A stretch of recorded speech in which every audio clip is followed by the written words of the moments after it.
എല്ലാവർക്കും നമസ്കാരം. നമ്മുടെ ജീവിതത്തിൽ ഓരോരോ പ്രശ്നങ്ങൾ വരുമ്പോഴത്തേനുമാണ് നമ്മൾ ഏതെങ്കിലും ജ്യോത്സ്യന്റെ അടുത്ത് പോവുക, ജാതകം എടുത്തുകൊണ്ട് പോവുക, ജാതകം ഓപ്പൺ ചെയ്ത് നോക്കുക, അയ്യോ എൻ്റെ ഈ പ്രശ്നത്തിന് കാരണം ജാതകത്തിൽ എന്താണെന്നൊക്കെ കണ്ടുപിടിക്കാനായിട്ട് ഓടുക. അങ്ങനെയൊക്കെയുള്ള നമ്മുടെ ഒരു ബിഹേവിയറാണ്. കോമൺ ആയിട്ട് എല്ലാ ഒരു മനുഷ്യരുടെയും ബിഹേവിയറാണ് അങ്ങനെയൊക്കെ ഉള്ളത്.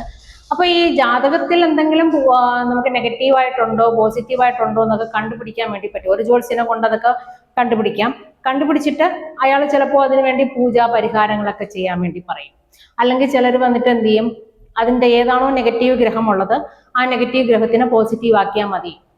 അപ്പൊ പൂജ ചെയ്യുക, അതിന് പരിഹാരം ചെയ്യുക, കൊണ്ട് ലക്ഷങ്ങൾ പൈസ ചെലവാക്കുക, അതിനോടൊന്നും എനിക്ക് താല്പര്യമില്ല. നമ്മൾ ഒരുപാട് പൈസ, നമുക്ക് ദൈവത്തിനൊന്നും പൈസയുടെ ആവശ്യമില്ല അല്ലേ. നമ്മളെ കൊണ്ട് ചെയ്യുന്ന രീതിയിൽ എന്തെങ്കിലും ഒരു പൂവോ അങ്ങനെയുള്ള കാര്യങ്ങൾ മാത്രം ദൈവത്തിന് വാങ്ങിച്ചുകൊണ്ട് കൊടുക്കുക. അല്ലാതെ ലക്ഷങ്ങൾ ചെലവാക്കി ദൈവങ്ങൾക്ക് അതിന്റെ ആവശ്യം ഇല്ല എന്നുള്ള ഒരു അഭിപ്രായക്കാരിയാണ് ഞാൻ. ദൈവങ്ങളെല്ലാം നമ്മുടെ മനസ്സിലാണ് ഉള്ളത്. അപ്പൊ മനസ്സിൽ നമ്മൾ ആ ഒരു ദൈവത്തിനെ സങ്കല്പിച്ച് നമ്മൾ പ്രാർത്ഥിച്ചാൽ മാത്രം മതി. നമ്മളെ കൊണ്ട് കഴിയുന്ന രീതിയിൽ എന്തെങ്കിലും പൂവോ എണ്ണയോ തിരിയോ അങ്ങനെയൊക്കെ വാങ്ങിച്ചുകൊണ്ട് കൊടുത്താൽ അതിൽ തെറ്റില്ല. അല്ലാതെ ലക്ഷങ്ങൾ ചെലവാക്കിയിട്ട് ആ പൂജ ചെയ്യുക ഈ പൂജ ചെയ്യുക, അതിനോടൊന്നും എനിക്ക് വലിയ താല്പര്യമില്ല. അപ്പം നമ്മളെ കൊണ്ട് ചെയ്യാൻ പറ്റുക എന്ന് പറഞ്ഞാൽ നമ്മൾ എപ്പോഴാണ് നമ്മളെ ദൈവമായിട്ട് കാണുക, നമ്മളെ ബാക്കിയുള്ളവർ ദൈവമായിട്ട് കാണുക.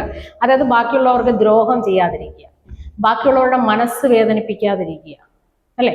അതൊക്കെയല്ലേ നമുക്ക് ചെയ്യാൻ പറ്റുള്ളൂ. ബാക്കിയുള്ളവരുടെ ജീവിതത്തിൽ കയറി അവിടെ പ്രശ്നങ്ങൾ ഉണ്ടാക്കാതിരിക്കുക, അതാണ് നമുക്ക് ചെയ്യാൻ പറ്റുന്ന കാര്യങ്ങൾ എന്ന് പറയുന്നത്. പിന്നെ നമ്മളെ കൊണ്ട് ബാക്കിയുള്ളവരെ സഹായിക്കാൻ പറ്റുമെങ്കിൽ നമുക്ക് സഹായിക്കാം. ഇപ്പൊ ഒരു നേരത്തെ ആഹാരം പോലും ഇല്ലാതെ എത്രയോ ആൾക്കാരുണ്ട്. അപ്പൊ അവർക്ക് ഒരു നേരത്തെ ആഹാരം വാങ്ങിച്ചു കൊടുത്താൽ അവരുടെ കണ്ണിൽ നമ്മളായിരിക്കും ദൈവം.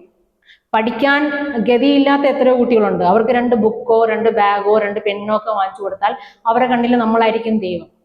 അങ്ങനെയുള്ള ചെറിയ ചെറിയ സഹായങ്ങൾ നമ്മളെ കൊണ്ട് കഴിയുന്ന രീതിയിൽ, ഒരു 100 രൂപയ്ക്കോ 200 രൂപയ്ക്കോ നമ്മളെ കണ്ട് കഴിയുന്ന രീതിയിലുള്ള സഹായങ്ങൾ ചെയ്യുക. ആരെ പറ്റിയും കുറ്റമോ കുറവോ അങ്ങനെയൊന്നും പറയാതിരിക്കുക. ആരെ പറ്റി കുറ്റം കുറവും പറയാനൊന്നും നമുക്ക് വലിയ യോഗ്യതയൊന്നുമില്ല. ഓക്കെ, ഞാനോ അറിഞ്ഞോ അറിയാതെയോ ഞാൻ പറഞ്ഞിരിക്കാം. പക്ഷെ അതൊക്കെ അപ്പോഴത്തെ അറിവില്ലായ്മ കാരണം നമ്മൾ ചെയ്യുന്നതായിരിക്കാം. നമ്മൾ ഒരു ലെവൽ കഴിയുമ്പോഴത്തേനും അല്ലെങ്കിൽ ഒരു പ്രായം കഴിയുമ്പോഴത്തേനും നമുക്ക് തന്നെ നമ്മളെ പറ്റി ഒരു ബോധം വരും. ആ ബോധത്തിലൂടെ നടന്ന് ബാക്കിയുള്ളവർക്ക് ഉപദ്രവമില്ലാത്ത രീതിയിലുള്ള ഒരു ജീവിതം നയിക്കുക. അതാണ് എല്ലാവരും ചെയ്യേണ്ടത്. ഓക്കെ, നമ്മളെ മാറ്റുക, നമ്മളെ തിരുത്താൻ നമ്മളെ കൊണ്ട് മാത്രമേ സാധിക്കുള്ളൂ. വേറൊരാളെ കൊണ്ട് നമ്മളെ തിരുത്താനായിട്ട് സാധിക്കില്ല.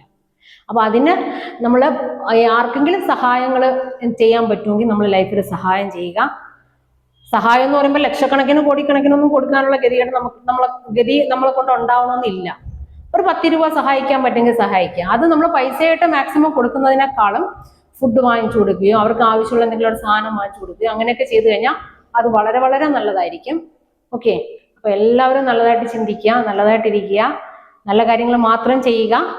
ഓക്കെ, അപ്പൊ അടുത്തൊരു വീഡിയോയിലോട്ട് വീണ്ടും കാണാം. അതുവരയ്ക്കും നമസ്കാരം.